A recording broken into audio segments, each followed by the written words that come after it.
Imagine being born into one of America's wealthiest families, and you own some of the most lavish properties in the world. You can travel anywhere and do what you want. But instead, you decide to live in isolation for decades. And the last 20 years of your life, you decide to stay in a hospital you don't even need. And when you pass away at the age of 104 years old, there is drama over your will.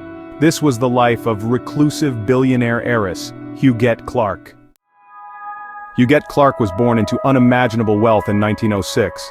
Her father, William A. Clark, was one of the richest men in America, a copper tycoon, railroad magnate, and U.S. senator.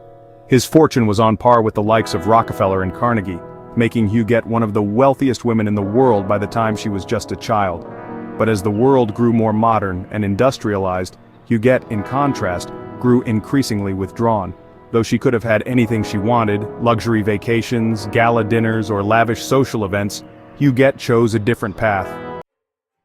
Huguette was born into immense wealth as the daughter of copper magnate William A. Clark. Her childhood was marked by privilege but also tragedy.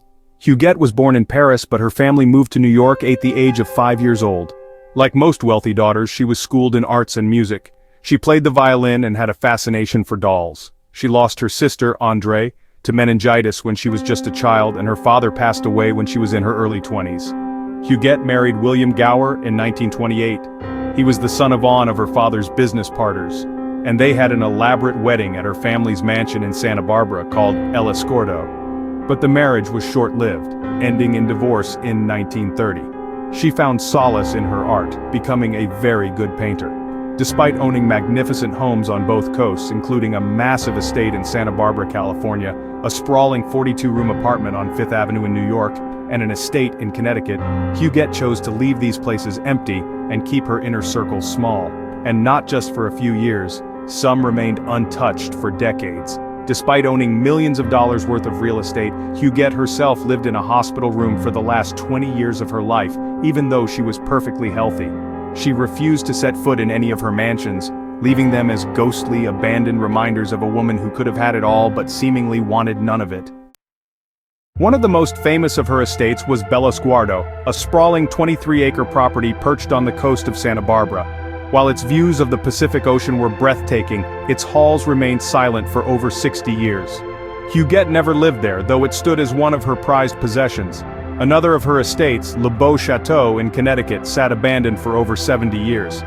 With its pristine French architecture, it could have been a fairy tale home, yet it never saw a single guest during her ownership. Huguette's obsession with privacy extended far beyond her real estate. She was an avid art collector, spending millions on rare paintings and Japanese dolls. Her home was a museum of these treasures, yet few ever saw them. Instead, she lived alone, corresponding with the world only through letters or trusted aides. It's said that she feared the outside world.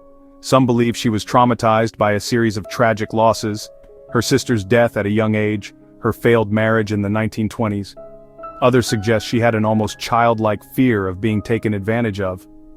Whatever the reasons, Huguette's story raises questions about the cost of extreme wealth. She had more money than most could dream of, yet lived as though she had nothing at all.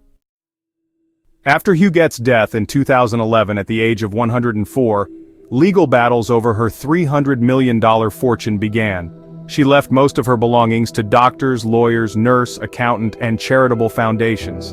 Her family raised concerns and said she wasn't in her right mind and people took advantage of her. Her abandoned estates, once thought forgotten, suddenly became the center of a heated inheritance dispute between distant relatives and the caretakers who had stood by her side. They settled out in court, and 19 of her distant relatives inherited $39 million. In the years following her death, some of Huguette's estates, like Bellosguardo, have found new life. The story of Huguette Clark is a reminder that sometimes the greatest mysteries aren't hidden in the things we acquire, but in the things we leave behind. Her wealth may have built mansions, but her life left behind a legacy of solitude, secrecy, and intrigue. So the next time you pass by a grand estate that seems forgotten, remember, behind its walls may lie the stories of someone who, despite having it all, chose to vanish into the shadows.